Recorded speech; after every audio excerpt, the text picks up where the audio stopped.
Pada tahun 1971, unit-unit PKM, Parti Komunis Malaya, telah diarahkan untuk membangunkan pusat bekalan dan rangkaian logistik supaya dapat terus membekalkan keperluan makanan dan ubatan kepada pasukan tempur mereka. Bekalan-bekalan ini amat penting bagi mereka untuk meneruskan perjuangan mereka, dan salah satu cara untuk mendapatkan bekalan berterusan adalah melalui orang-orang kampung, penoreh getah atau pekebun yang bersimpati dengan mereka. Organisasi Min Yuen bertanggungjawab mendapatkan bekalan logistik dan maklumat risikan untuk PKM. Pada awal tahun 1972, cawangan khas Perak telah menerima maklumat terdapat pergerakan pengganas komunis di kawasan Jalung di utara daerah Sungai Siput. Kawasan ini memang terkenal dengan aktiviti pengganas komunis sejak zaman darurat pertama 1948-1960. Malah lokasi peladang Eropah pertama yang dibunuh komunis ketika itu hanya beberapa kilometer dari kampung Jalung. Kumpulan Ronda Bravo 1 dipertanggungjawabkan untuk melakukan operasi di kawasan tersebut. Kumpulan ini diketuai oleh ASP Muhammad Zabri bin Abdul Hamid, Allahyarham, yang secara kebetulannya bekas pekerja Jabatan UKU. Beliau telah mengadakan kursus singkat kepada anggota-anggota yang terlibat tentang prosedur dan pengendalian peralatan ukur tanah dengan peralatan dipinjam dari Jabatan Ukur.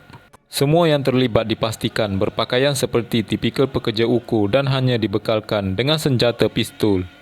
Op Sukat bermula pada 10 April 1972 apabila pasukan survey memulakan kerja-kerja di kawasan yang dipercayai lokasi aktiviti pengganas komunis itu.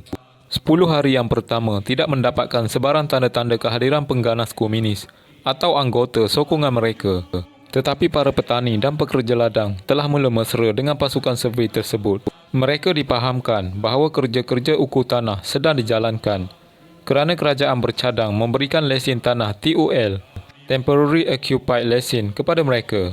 Pada 22 April 1972, hari ke-12 operasi berjalan, salah seorang anggota Bravo 1 telah menemui sebuah motosikal di kawasan semak berhampiran.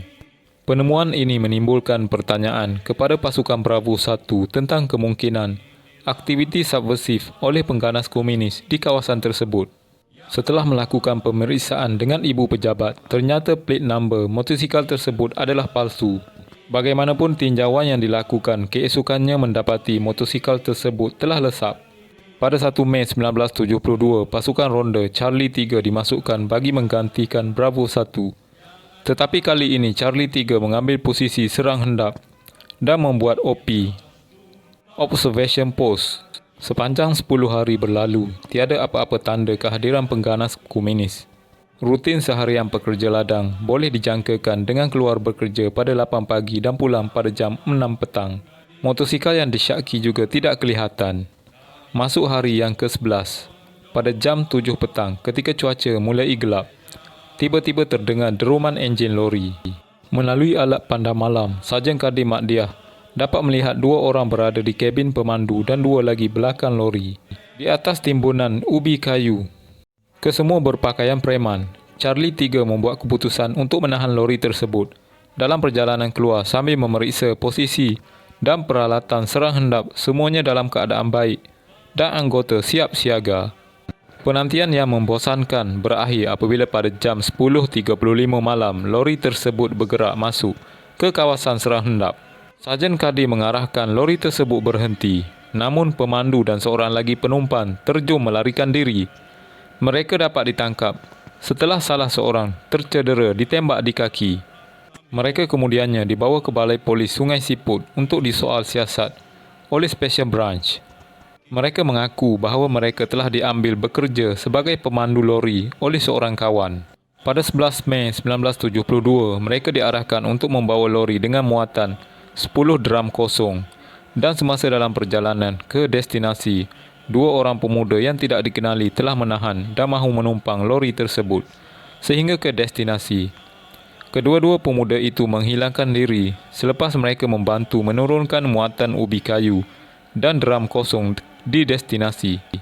Pada subuh keesokannya, Bravo 1 dan Charlie 3 menjejaki laluan lori tersebut. Dalam penjejakan tersebut, mereka telah terbau damar, biasanya digunakan oleh pengganas komunis untuk mengelakkan tutut drum dari berkarat dan masuk angin.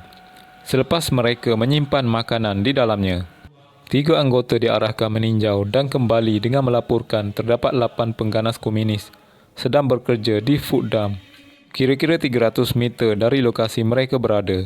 Pengganas komunis dilaporkan sedang sibuk membungkus makanan walaupun ada yang tidak berbaju ketika itu.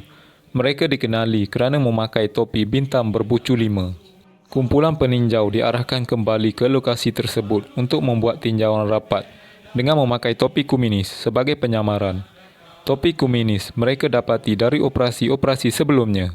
Setelah tiba di lokasi itu, anggota tinjau merapati dan bersembunyi di sebalik longgokan drum-drum kosong. Setelah memerhati kira-kira 15 minit, tiba-tiba seorang anggota komunis berjalan menuju ke arah longgokan drum itu. Kira-kira 10 meter jaraknya dari situ. Anggota tinjau tidak ada pilihan selain melepaskan tembakan. Mereka kemudian dibantu oleh lain-lain anggota Bravo 1 dan Charlie 3 yang sudah berada hampir di lokasi pertempuran.